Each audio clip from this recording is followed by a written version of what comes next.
sa Papa Dudut Stories, ikaw ay hindi nag-iisa.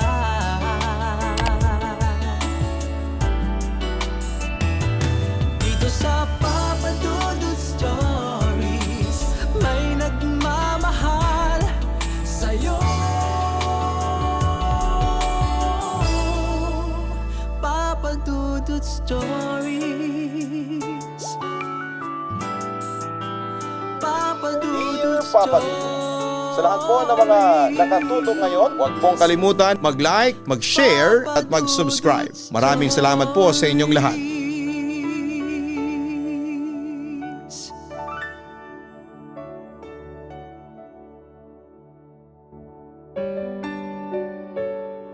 Isang magandang gabi sa inyong lahat, lalo na sa mga nakikinig at nakatutok sa inyong YouTube channel. Katulad ng iba mong letter senders ay gusto ko rin sanang mag-share ng aking kwento kasi meron akong mga experiences na mahirap ipaliwanag na hanggang ngayon ay hindi ko pa rin makalimutan. Oo, kwentong kababalaghan ang ibabahagi ko sa inyo, pero hindi ko alam kung anong klaseng nilalang ang nakaharap ko at bakit ako lang ang nakakaranas nito. Nasa inyo na lamang kung maniniwala kayo sa kwentong ibabahagi ko sa inyo. Papa Dudut, ako po si Eliana, 36 years old. Dating biokonera, dating model at isang marketing specialist sa isang malaking kumpanya dito sa Ortigas. Hindi ko alam kung bukas ba ang aking third eye kasi very occasionally lamang akong makakita at makaramdam ng multo. Actually ay mabibilang ko lamang sa kamay ko yung mga na-experience ko.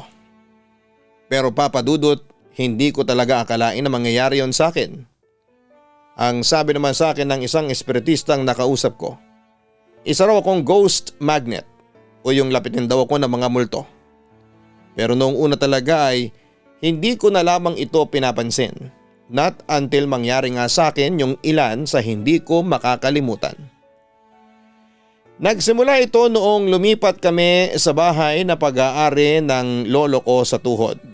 Nagpasya si Papa na lumipat na kami doon kasi ilang taon na rin itong abandonado. At nangihinayang siya kung pababayaan lamang ito. Isa na itong ancestral house at ayon kay Papa ay nakatayo na ang bahay na yon noon pang 1892.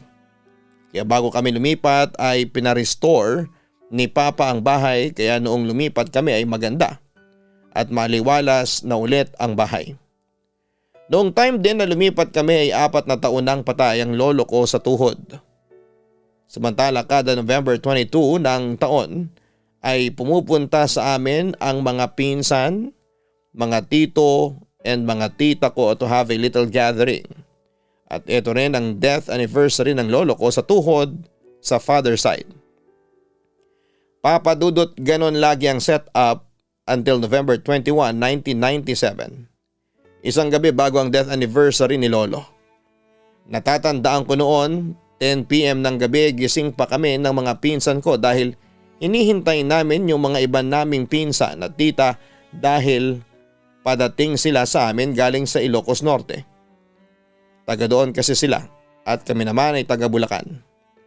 Habang naghihintay kami ay naglalaro kami noon ng brick game ng kapatid kong lalaki. Si Kuya Borgie habang ang isa kong kapatid na si Yenelyn ay Tamagotchi naman ang hawak. Kasama din namin ang dalawa kong pinsan na babae na sina Jeng at Carla na noon ay nanonood ng VHS tape ng Hunchback of Notre Dame. Balik kaming 5 yung naghihintay at yung mga ibang tao sa bahay namin lahat ay tulog na. So habang naghihintay kami ay biglang may kumatok sa pinto namin at kaming 5 ay biglang napatingin doon. Tinanong naman ni Jeng kung sino yung kumakatok ngunit walang sumasagot mula sa labas. Paulit-ulit lamang siyang kumakatok so napaisip kami. Kung yung mga pinsan at tita namin yun edi sana'y narinig namin yung sasakyan nila na dumating at mag-iingay sila panigurado. Napaisip kaming 4 at hindi namin binuksan yung pinto at nagtatakbo na lamang kami sa kwarto para matulog sa sobrang takot namin na hindi namin napatay yung mga ilaw sa sala at sina Jeng at Carla ay iniwan na lamang bukas yung TV at VHS player. Kinabukasan November 22 ay kinuwento namin sa mama at mga tita ko yung nangyari. At nalaman namin na hindi pala dumating yung mga pinsan at tita namin na taga Ilocos Norte dahil sa Manila sila dumiretso. So pagkatapos noon ay binaliwala ko na lamang yon. Inisip ko na lamang na baka may lasing na kapitbahay ang kumatok o baka mga miyembro ng akyat bahay. Kaya nagpatuloy na lamang ako sa pakikipaglaro sa mga pinsan kong babae ng platu-platuhan doon sa second floor ng bahay. Bandang 11 AM naman ay naboard ako sa platu-platuhan kaya iniwan ko na doon yung dalawang pinsan ko at bumaba ako sa sala para manood ng TV. Tapos ay nakita ko yung isang plastic na naglalaman ng VHS tapes na galing sa Video City. Yun pala yung markila pala si Papa ng VHS tapes para may panoorin yung mga kamag-anak namin na pupunta mamayang hapon sa amin. Habang abala si Mama sa pagluluto sa kusina, ay naglilinis naman si Papa sa garahe. Nagpaalam ako kay Papa na manonood ako ng isang VHS tape na cartoons. Pumayag naman si Papa kasi marunong naman akong mag-operate ng VHS player. So yun na nga, habang nanonood ako ng cartoons ay natatanaw ko si Mama na abala sa pagluluto sa kusina namin.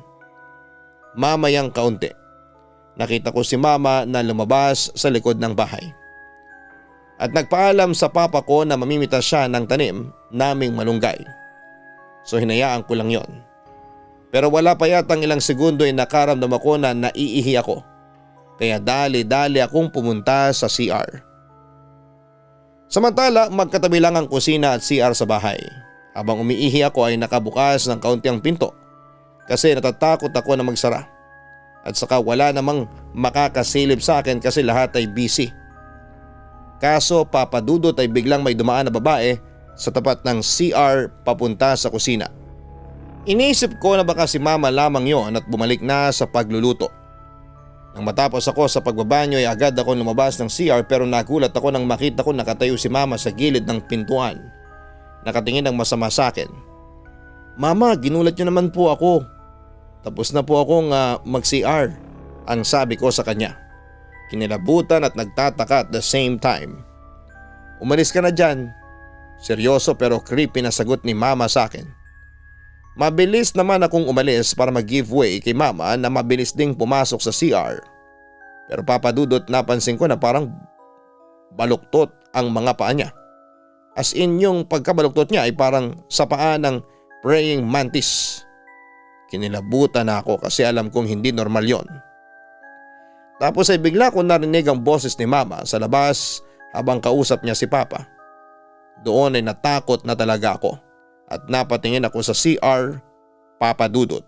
Nakita ko yung impostor na gumaya sa mama ko na nakatingin sa akin at nanlilisik ang mga mata. Dahil dito ay napatakbo ako sa labas at pinuntahan ko sina Mama at Papa para sabihin sa kanila ang nakita ko. Agad naman silang sumama sa akin para tingnan ang sinasabi ko pero wala na doon ang impostor ng mama ko. Kinahapunan, lahat ay nagkakasiyahan noon dahil sa reunion na nagaganap ng magkakamag-anak. Maliban lang siguro sa akin na noon ay nasa kwarto lamang. Natatakot pa rin dahil sa na-experience ko. Mamayang kaunti ay pumasok si Kuya Borgie, seryoso ang mukha nito at nakatingin siya sa akin in a weird way. Kuya, bakit? Tanong ko sa aking kapatid. Bakit hindi ka bumababa? Ayaw mo bang makipagkasiyahan sa mga pinsan mo? Tanong niya sa akin in a creepy voice. Sa puntong iyon ay kinilabutan na ako, papadudot, tapos ay napansin ko na hindi normal yung haba ng braso niya. As in kapag nakatayo siya ng straight ay pwede na niyang mahawakan ng tuhod niya. Dahil dito ay bumangon ako sa aking kama. Umiwas sa kanya at dali-dali akong lumabas ng kwarto. Nakita ko pa na sinundan pa niya ako ng tingin pero hindi siya kumilos noon. At pagbaba ko, papadudot, na kumpirma kong impostor yung nakaharap ko doon sa kwarto dahil nakita ko si Kuya Borgie na naglalaro ng basketball sa bakura namin kasama ng mga pinsan kong lalaki. Dahil dito ay natakot talaga ako ng husto. Dahil 2 beses akong nakakita ng mga impostor sa loob lamang ng isang araw. Pero Papa Dudut, hindi ko na ikinuwento yon sa mga magulang ko. At sa halip ay bumalik na lamang ako sa loob. Kumain at nakihalubilo na lamang ako sa mga pinsan ko. Ayaw kong bumalik sa itaas, lalo na sa kwarto ko dahil baka nandun pa yung impostor ng kuya ko. Samantala hating gabi na ng November 23, gising pa kami ng mga pinsan kong sina Jeng at Carla dahil nanonood kami ng movie sa TV gamit ang VHS player namin. Kung hindi ako nagkakamali, Space Jam pa ang pinapanood namin. Patay na lahat ng ilaw noon dahil pinapatulog na kaming lahat at patagulang kaming buwaba sa sala para manood. Habang nanonood kami, bigla kaming nakarinig ng naglalakad sa labas ng bahay namin. Tapos mamaya ay may kumatok na naman sa pintuan namin. Nagkatingin ang kaming tatlong magpipinsan at nagpasya ako na ako na ang sisilip sa bintana para alamin kung sino ang nasa labas. Sa pagsilip ko sa bintana ay natakot ako kasi nakita ko yung yumao naming lolo sa tuhod. Nakatingin at nakangisi pa sa akin. Napansin ko din ang mahaba niyang mga kamay at maalaprey mantis na mga tuhod. Dahil sa takot ay nagsisigaw ako ng malakas. Na naging dahilan para magising ang mga magulang ko. Pagbaba nila ay pinagalitan nila kami kung bakit gising pa kami. Pero napunta rin ang atensyon nila sa akin nang sabihin kong nasa labas si lolo at kumakatok sa pinto. Dahil dito ay lumabas ng bahay si Papa dala-dala ang kutsilyo sakali mang may magnanakaw o akyat bahay sa labas. Pero wala siyang nakita, as in walang tao. Tahimik na tahimik ang gabi. Habang ako ay iyak ng iyak noon, kaya nagpasya na si Mama na yakapin ako para patahanin. Papa Dudut, ilang linggo din ang lumipas bago ako naka-move on sa nangyari sa akin. Buti na lamang at hindi na naulit pa pagkatapos ng death anniversary ng lolo ko sa tuhod ang pangyayaring yon. Naging tahimik naman ang paninirahan namin sa bahay niya. Pero Papa Dudut, napapansin ko kapag sumasapit ang November 21 at November 22 ay nakakaranas talaga ako ng kababalaghan sa bahay na yon. Pero kapag dumarating ang mga araw na yon, ay gumagawa talaga ako ng paraan para hindi ako maka-encounter ng mga impostor. Kapag ganong mga araw, nagdadahilan ako sa aking mga magulang para makitulog sa bahay ng mga pinsan ko. Pero may mga pagkakataon ding hindi ako pinapayagan ng mga magulang ko, kaya ang ginagawa ko ay hindi talaga ako umaalis sa tabi nila. At nang mauso na ang internet, year 2004, I think ay nagpasya na ako mag-research tungkol sa mga naengkwentro kong nilalang noong 1997. Noong una inakala kong doppelganger yon, pero noong nauso ang chat at kumakaibigan ako ng eksperto sa paranormal, ikinuwento ko sa kanya ang naging karanasan ko, pati description ng mga impostor na nakita ko. At doon ay sinabi niya nga sa akin na ang na-encounter ko ay hindi isang doppelganger kundi isang skinwalker. Ayon kasi sa mga nababasa ko, ang mga skinwalkers daw ay may kakayahang manggaya ng hayop o tao na kanilang nakikita. Ngunit hindi daw sila magaling na impostor, hindi tulad ng doppelgangers. Yung nakita ko mga impostor ni Mama at ni Kuya Boji noong 1997 ay madali mong mabubuking dahil sa mahahaba nilang mga kamay at malapraying mantis nilang mga tuhod. Samantala ayon pa sa research ko ay delikado daw ang mga impostor o yung mga skinwalkers dahil may kakayahan daw itong mag-mind possession. Ang sabi pa sa article, if any human looks into a skinwalker's eyes, the skinwalker can control their mind and absorb their body and can magically steal their skin for their own. Ang tanging makakatalo lang daw sa mga skinwalkers ay tubig alat, holy water at puting abo. Papadudod sa paglipas ng panahon ay naging alerto ako sa mga nangyayari sa bahay na tinitirhan namin tuwing November 21 and November 22. Samantala dumating ang November 18, 2005. Hindi ako pinayagan ng mga magulang ko na mag-sleep over sa bahay ng mga kaklase ko. pero pumayag sila kung dito sila sa bahay namin mag-i-sleep over. Noong sinabi ko yon sa mga kaibigan kong babae ay pumayag naman sila at na-excite pa. Kasi nga ay very old ang bahay namin. Sabi ng isang kaibigan ko, ang bahay na itinayo noong pang 1892 ay siguradong exciting dahil daw sa kanilang mararanasang kakaibang adventure. Fast forward, 3 kaklasikong babae ang nag-sleep over sa aming bahay. Nanood kami ng pirated DVD ng Korean novelang Memories of Bali. Tapos kumain lang kami ng snacks. Then kwentuhan hanggang sa mapagod kami at magsitulog na. Natutulog na ako ng mahimbing sa kwarto when I felt the urge to wake up para mag-CR. And when I got washed up, parang may narinig akong naglalakad na nakapaa sa second floor. Kahoy kasi ang flooring doon kaya rinig na rinig mo kapag may naglalakad. At saka may maririnig ka rin na talagang naglalakad kapag tahimik masyado. The steps stopped for a moment nung binuksan ko na yung pinto ng CR. Nung pakyat na ako ay nakita ko si mama na nakatayo lang sa pinto. Tinignan ko siyang maigi at mukha namang hindi skinwalker dahil normal ang haba ng kanyang mga braso at normal din ang kanyang tuhod. At saka November 18 pa lamang noon kaya malayo pang magkaroon ng kababalaghan sa bahay namin. Pero nagtaka rin ako kung ano ang ginagawa ni mama sa labas. Ma, gising pa pala kayo? Bakit hindi pa po kayo pumasok sa loob ng kwarto ninyo? Nagtatakang tanong ko. Lumingon sa akin si mama and just stared at me for like a moment. Natakot ako pero hindi ko pinahalata. Nasabi ko. Sige po ma, good night. Pagkatapos noon ay nagmamadali ako naglakad patungo sa kwarto ko. Pero papadudot bago ako pumasok ay binalik ko yung tingin ko kay mama. Pero sa halip na buksan ng pinto ay para itong natunaw as in para siyang naging liquid tapos ay biglang nawala. Papadudot na gulat ako. Napahawak ako sa aking dibdib at naramdaman ko talaga ang bilis ng tibok ng puso ko. Kaya nagmamadali akong pumasok sa kwarto ko at nagtalakbong ako sa aking kama. Pero nakatulog din ako kinalaunan. Kinaumagahan November 19 kaharap ang mga kaibigan ko. Ikinuwento ko kay mama yung naranasan ko nung gabi. Hindi lang kumibo noon si mama pero parang tingin ko ay naniniwala siya sa mga sinabi ko. Kaya naman pinayagan niya ako mag-sleep over sa mga kaibigan ko hanggang November 23. Nag-volunteer naman yung isang kaibigan ko na siya naman ang mag-host ng sleepover from November 21 hanggang November 22. Kaya labis kaming natuwa noon. Papadudot lumipas pa ang ilang taon.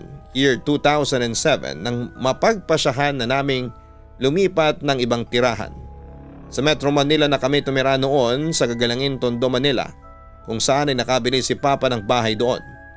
Hindi ko alam ang rason ng mga magulang ko kung bakit sila lumipat pero natuwa ako kasi hindi ko na mararanasan pa yung kababalaghang bumabalot sa bahay namin na yon.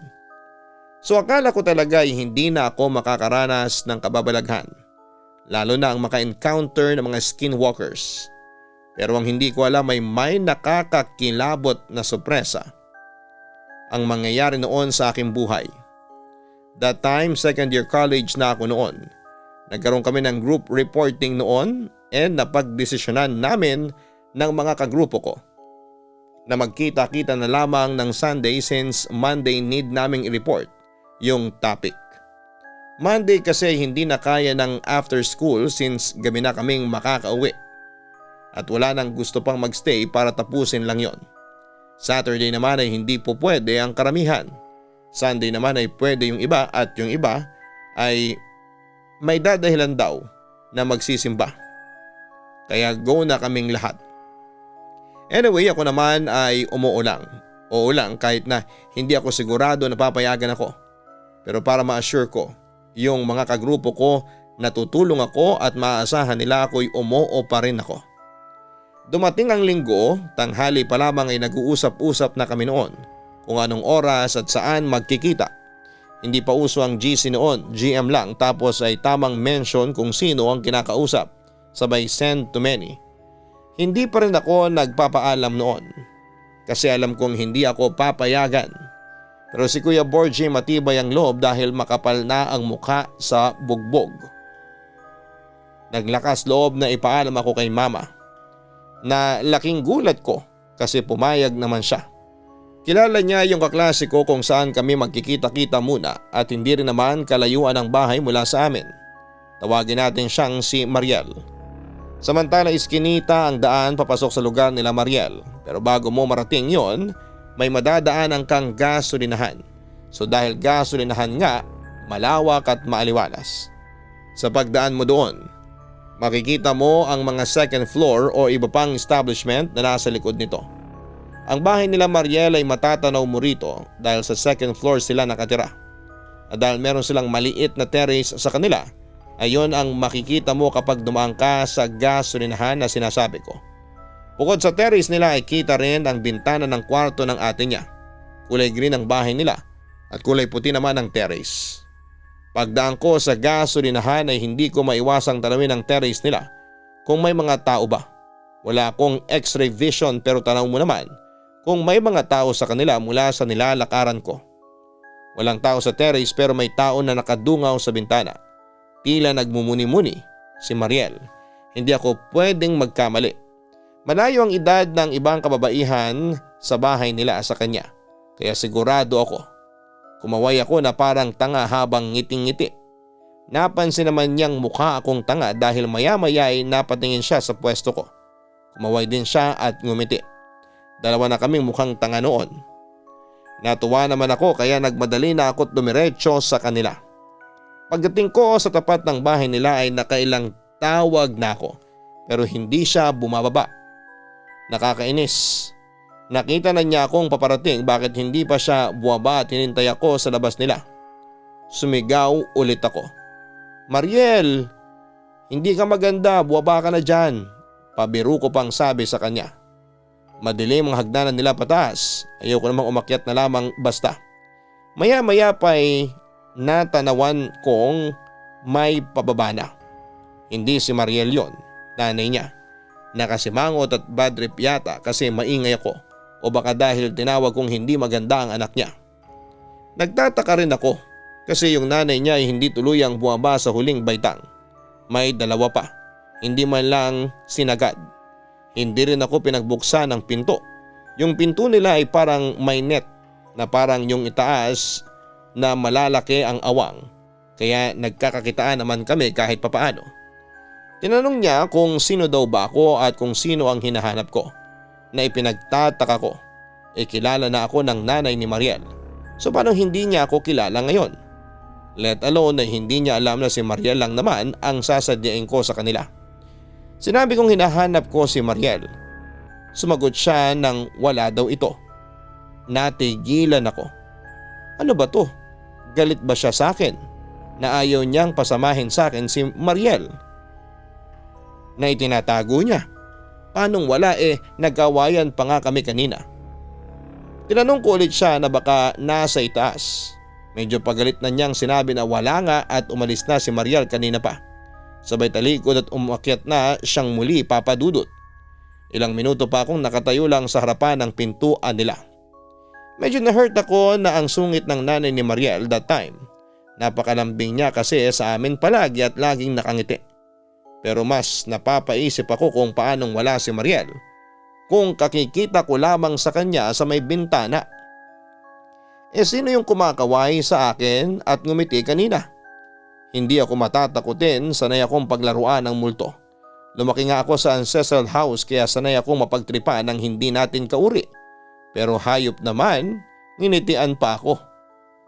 Pero papadudot, binalikan ko yung itsura ng nanay ni Mariel at agad kong na-realize na may mali pala dito. Bakit parang humaba ang leeg nito? Yung haba ay parang hindi normal. At saka huli ko nang napansin ay hindi pala pantay ang mukha ng nanay ni Mariel. Kinilabutan ako papadudot kaya umatras ako at mabilis akong umalis sa lugar na yon. Kinabukasan pagpasok sa college namin ay kinausap ko kaagad si Mariel. Sinabi ko nagpunta ako sa kanila. Kinuwento ko ang mga nangyari. Imposible daw na makita ko siya dahil wala na daw siya sa kanila bago pa man mag alas 4 dahil isinabay niya yung isa pa naming kaklase. Pero mas imposible daw na nakausap ko ang nanay niya. Umaga pa lang daw ay wala na ang nanay niya. Bumili ng paninda nila sa Divisoria at dumiretso ng simba sa Quiapo at nagliwaliw pa raw pagkatapos. Nauna pa nga daw siyang nakauwi. Hindi ako nagulat. Imposibleng hindi ako kilala ng nanay niya. Mula noon ay hindi na ako masyadong naglalagi kina Mariel dahil napagtanto kong may skinwalker na naninirahan sa kanilang bahay. Sinabi ko rin yon sa kaibigan ko pero natawa lamang siya, Papa Dudut. Hindi siya naniniwala sa mga multo, doppelgangers at skinwalkers. Kaya tuloy palagi ko na lang siyang binibiro na baka hindi siya yung kaharap ko at isa lang pala siyang skinwalker. Papa Dudut, hanggang ngayon, nasa mid-30s na ako ay aaminin kong alerto pa rin ako dahil na rin sa trauma ko sa mga impostor na nakakaharap ko na skinwalkers. Tawagin niyo man akong baliw o praning pero nagsasabi talaga ako ng totoo. Kaya shinare ko ito sa inyo kasi gusto kong malaman kung ako lang ba ang nakakaranas ng skinwalkers o yung mga doppelgangers. Nung sinubukan kong magpa-check up sa eksperto, sabi nito ay may Capgras delusion syndrome daw ako. Ewan ko, Papa Dudut. Ganon pa man, sinisikap ko pa rin mabuhay ng normal kahit na may pangamba ako dito sa puso ko na isang araw ay ma-replace ng mga impostor ang mga mahal ko sa buhay. Huwag naman sanang mangyari yon. Muli hanggang dito na lamang ang ibabahagi ko sa inyo. Maraming salamat at magandang gabi sa inyong lahat. Lubos na gumagalang, Eliana. Maraming salamat kay Eliana sa pagbabahagi mo ng iyong kwento sa ating programa. Nalulungkot kaming marinig na hanggang ngayon ay nakakaranas ka pa rin ng panggugulo ng mga nilalang na tinatawag na impostor o skinwalkers. Ang skinwalker ay isang mythological na nilalang na nagmula sa mga alamat ng mga katutubong Amerikano, partikular sa mga Navajo. Ayon sa alamat, ang skinwalker ay isang tao na may kakayahang magpalit ng anyo at mag-disguise bilang ibang tao, hayop o bagay. Kung nakaharap ka ng isang skinwalker, narito ang ilang mga payo. Una ay huwag magpapanik. Panatilihin ang kalma at huwag mag-alala. Pangalawa ay mag-stay calm at mag-isip ng mabuti at mag-isip ng mga posibleng solusyon at mga hakbang na gagawin. Pangatlo ay huwag tumingin sa mga mata ng skinwalker. Sapagkat ayon nga sa alamat, ito ay pinakamalakas na sandata nito. Mag-ingat din sa mga galaw. Huwag gumalaw ng biglaan o pagpapakita ng takot. Gamitin ang mga sagradong bagay tulad ng wheatgrass para protektahan ang sarili. Ugaliin ding magstay sa mga grupo at huwag maglakad mag-isa sa mga lugar na may skinwalker. Mahalagang tandaan na ang mga skinwalker ay mga mytholohikang nilalang at hindi totoo. Ang mga alamat ay nagbibigay ng mga aral at mga babala. At panghuli, ang mga lokal na kaalaman ay mahalaga sa mga ganitong sitwasyon. Huwag mo rin kakalimutang magdasal sa Panginoon dahil kung meron mang pinakamalakas na sandata laban sa mga skinwalker o nilalang na paranormal ay ang pananampalataya mo sa Poong May Kapal. Hanapin po ang Kaistorya YouTube channel para sa mga horror stories na matatagpuan po sa homepage ng channel na ito. Ganoon din po ang Gian Gianna Vlogs para sa aming weekly family vlogs. Again, nasa homepage po ang mga link ng mga channels na yan. Salamat po sa mga magsusubscribe.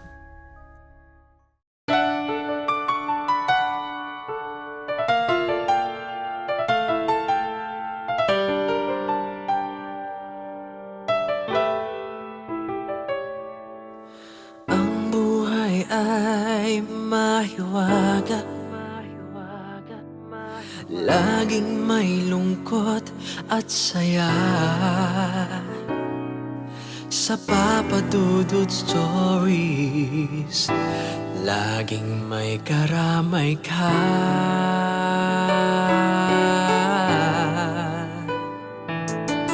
Mga problemang kaibigan, dito ay pakikinggan ka. Sa Papa Dudut Stories, kami ay iyong kasama. Dito sa Papa Dudut Stories, ikaw